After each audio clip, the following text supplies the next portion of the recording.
Good morning students, welcome back to my YouTube channel. I am Asifa Huda and हम लोगों ने पिछले topic में द न्यूमरिक कीज के बारे में पढ़ा था। न्यूमरिक कीज किसमें होते हैं? कीबोर्ड्स में होते हैं, जाहिर सी बात है। तो हम लोगों ने पढ़ा था। अब नेक्स्ट क्या है, हमें पढ़ना था द मॉडिफाइड कीज के बारे में, यानी कि ये उस वीडियो का पार्ट 2 है। तो पार्ट 2 के ऊपर हम लोगों ने पहले स्पेस, कैप्स लॉक, टैब और इंटर के बारे में तो पढ़ ही लिया था, तो हम इसको टच नहीं करेंगे क्योंकि हम लोगों ने एक वीडियो में इसको अच्छे तरीके से समझ चुके हैं। तो नेक्स्ट हम पढ़ते हैं द मॉडिफायर कीज के बारे में। मॉडिफायर कीज का मतलब हमारा सीधा सीधा यही होता है कि वो चीजों को मॉडिफाई कर देता है। चीजों को मॉडिफाई कर देता है यानी जो भी चीजें हम स्पेस, कैप्स लॉक, टैब और इंटर के थ्रू लिख रहे थे वो उन चीजों को मॉडिफाई कर देता है और भी अच्छे तरीके से हम उन्हें यूज कर सकते हैं। जो भी हम लेटर्स लिखते थे उन्हें वो चेंज करने में हेल्प करता है। तो कॉमनली यूज मॉडिफायर की जो है उनके बारे में हम पढ़ेंगे, जैसे कि शिफ्ट, अल्ट,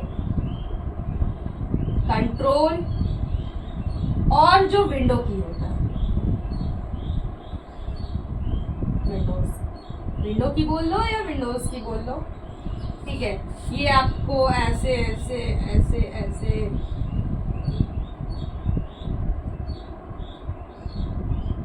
आई नो मेरी ड्राइंग अच्छी नहीं है तो उसके लिए टेंशन नहीं ले, समझने के लिए बस ये एक ड्राइंग है, ठीक है। तो विंडो की के लिए तो shift, alt, control and window key. Alt को हम कहते हैं अल्टरनेटिव की या अल्टरनेट की, अल्टरनेटिव की, ठीक है। तो कंट्रोल CTRL को हम कहते हैं कंट्रोल की, कंट्रोल की। शिफ्ट तो शिफ्ट है ही और विंडो की है ही, ठीक है। तो द मॉडिफायर की का यूज क्या होता है, क्यों हमें इसे यूज करने की जरूरत पड़ती है। तो हम चलते हैं शिफ्ट के थ्रू। जब हम कैप्स लॉक को यूज कर रहे थे तो हमें एक दिक्कत आती थी कि अगर हम जब कैपिटल लेटर यूज कर रहे हैं तो अगर उसके बीच में अगर हमको कोई स्मॉल लेटर यूज करना है, ठीक है, जैसे अगर आप कोई पासवर्ड क्रिएट कर रहे हो और उसमें आप सारे कैपिटल लेटर यूज कर रहे हो लेकिन बीच में आप एक स्मॉल लेटर यूज कर रहे हो, तो आप क्या करोगे कि कैप्स लॉक को फिर से बंद करके फिर से लिखोगे? नहीं। तो उसके वजह से हम क्या यूज करते हैं, शिफ्ट की यूज करते हैं। शिफ्ट की का काम क्या है कि जो भी आप चीज लिख रहे हो इसे हम अगर समझना चाहें तो एक काफी अच्छा तरीका है कि हम कीबोर्ड के थ्रू ही समझ लें। ये रहा कीबोर्ड, तो इसके थ्रू देखते हैं।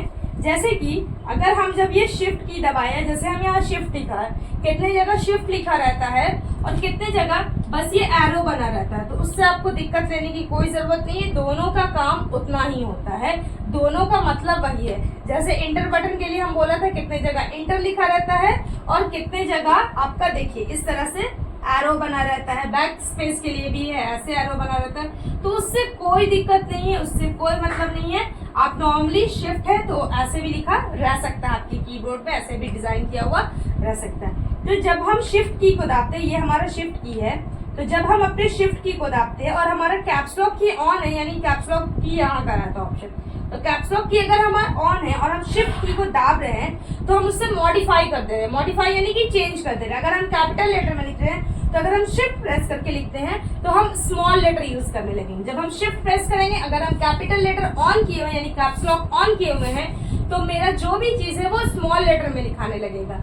या फिर शिफ्ट की का एक और यूज ये भी हो जाता है कि जैसे आप नॉर्मली लिख रहे हो, कैपिटल स्मॉल कुछ भी नहीं आपको चापे हुए, यानी कैप्स लॉक को आप ऑन नहीं किए हुए, आप नॉर्मल लिख रहे हैं और आपको जैसे यहाँ 5 लिखा हुआ है लेकिन आपको परसेंट का यूज करना है, परसेंट तो यही लिखा हुआ है, तो आप क्या करोगे, शिफ्ट दाबोगे और शिफ्ट प्रेस करके अगर आप परसेंट को दाबते हो यानी कि 5 को दाबते हो तो वो परसेंट का साइन बनेगा, ठीक है। या फिर आप शिफ्ट को प्रेस करके यहाँ आपको डबल डबल दिखेगा, कॉलन है, सेमी कॉलन है, डबल कॉमा है, सिंगल कॉमा है, कर्ली ब्रैकेट है, बिग ब्रैकेट है, फिर यहाँ क्वेश्चन मार्क है, स्लैश है ना, ग्रेटर लेस देन है, कॉमा है, फुल स्टॉप है। तो इन सब चीजों को यूज करने के लिए, जैसे कि एक ही की में जब 2 की का यूज रहता है, उन्हें हम जब यूज करना होता है तो हम शिफ्ट की का यूज करके उन्हें काफी अच्छे तरीके से यूज कर लेते हैं। तो शिफ्ट की क्या होता है, ये काफी अच्छा की हो जाता है जब आपको अल्टरनेटिव यानी चेंज करना होता है, तब आप इसका यूज करते हो। अब अल्ट की है यानी कि अल्टरनेटिव की।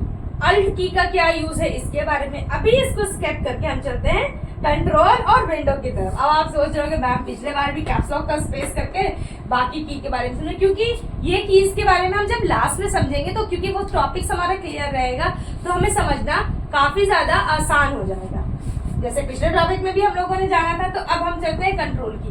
कंट्रोल की का क्या काम है, ये चीजों को कंट्रोल करके आपको एक लेवल अप करने में हेल्प करता है। हेल्प कैसे करता है, जैसे कि फिर से हम कीबोर्ड लेते हैं और आपको अच्छे से समझाते हैं। जैसे कि कंट्रोल एक्स दाब लिया, सॉरी कंट्रोल एक्स दाबा या कंट्रोल सी दाबा, कंट्रोल वी दाबा, तो इससे क्या है, हम कॉपी पेस्ट या फिर कट इन सब चीजों को यूज कर सकते हैं। एक शॉर्टकट की जनरेट हो जाता है जिससे आप उन चीजों को या जो चीजें लिखी हुई है उसे आप काफी आसानी तरीके से कट कॉपी और पेस्ट कर सकते हो। नेक्स्ट हमारा विंडो की है, ये एक समझ लो एक छोटा सा मेन्यू की जनरेट करता है, यानी जब आप विंडो को दाबोगे तो जो आपके मेन्यूज में है वो आपको दिखने लग जाएंगे, जो भी वहां पे मेन्यू है वो आपको दिखने लग जाएंगे। अब हम बात करते हैं अल्ट की, यानी कि अल्टरनेटिव की। अल्टरनेटिव की जैसे कि आप अल्ट के साथ फंक्शन की के यूज करते हो। एक और टॉपिक रहेगा फंक्शन की। अब फंक्शन की क्या होता है, ये जो स्केप के बगल में यहाँ पे जो ये सारे एफ वाली चीजें, ये फंक्शन की के तौर पे यूज होता है। फंक्शन की अगर जब आप F4 डायरेक्ट दाबोगे तो ये कोई काम का नहीं, या F5 डायरेक्ट दाबोगे तो फिलहाल ये आपको कोई काम नहीं करेगा आपके डेस्कटॉप। लेकिन फिलहाल यानी अगर आप नॉर्मल वे में यूज करें तो, लेकिन वहीं अगर आप अल्ट यानी कि अल्टरनेटिव अल्ट के साथ F5 दाब रहे हो तो ये रिफ्रेश करने में काम आता है। उसी तरीके से आप अल्ट के साथ F4 दाबेंगे तो हम लोगों ने पहले भी पढ़ा था कीबोर्ड में, जो फर्स्ट टॉपिक कीबोर्ड का पढ़ा था, पार्ट 1 नहीं, जो फर्स्ट टॉपिक कीबोर्ड का पढ़ा था उसमें पढ़ा था कि अगर हम कंप्यूटर को डायरेक्ट कीबोर्ड के थ्रू शट डाउन करना चाहें तो हम अल्ट F4 दाब सकते हैं। उससे क्या है कि हम कीबोर्ड के थ्रू हम डायरेक्ट शट डाउन कर सकते हैं। तो ये क्या होता है, एक अल्टरनेटिव की बन जाता है कि आप माउस के अलावा अगर आप यूज करना चाहो, ऐसे क्या है कि आप माउस पे क्लिक किया, फिर इधर क्लिक किया, फिर ऑप्शन में गए, फिर रिफ्रेश किया। लेकिन वहीं अगर आप डायरेक्ट कीबोर्ड से करना चाहो, आप अल्ट F5 दाबा, आपका कंप्यूटर रिफ्रेश हो गया। आप अल्ट F4 दाबा, एरो से नीचे गए, उसके बाद इंटर दाबा, शट डाउन हो गया। तो क्या है कि कुछ ऐसी चीजें हैं, एक तरह से आप कह सकते हो कि ऑलमोस्ट चीज 90%, जहां तक अभी हम पढ़ा है तो 90% चीजें जो हैं वो आप काफी आसानी से कीबोर्ड के थ्रू ही कर सकते हो, आपको माउस की जरूरत नहीं पड़ेगी। कहीं कहीं कुछ ऐसी चीजें हो जाती है जहां आप माउस की जरूरत पड़ती है। जैसे अगर आप गेम खेल रहे हो तो देखते हो गेम में मोस्टली ये 4 बटन का यूज करके माउस का तो यूज कर सकते हो, लेकिन अगर आपको माउस का यूज नहीं करना तो आप कीबोर्ड के ये 4 बटन को और कभी कभी स्पेस या शिफ्ट या इंटर का यूज करके आप काफी अच्छे तरीके से बिना माउस के हेल्प के भी कीबोर्ड से गेम खेल सकते हो। तो ये हमारा हुआ मॉडिफायर कीज के ऊपर कुछ कॉमनली यूज मॉडिफायर की के बारे में। नेक्स्ट अगर हमारे पास टाइम रहा तो हम द कीबोर्ड का part 3 and the final part भी लाएंगे, जिसमें हम और भी कुछ ऐसे कीज इस पे जो रह गए हैं उनके बारे में डिस्कस करेंगे और उनके बारे में जानेंगे।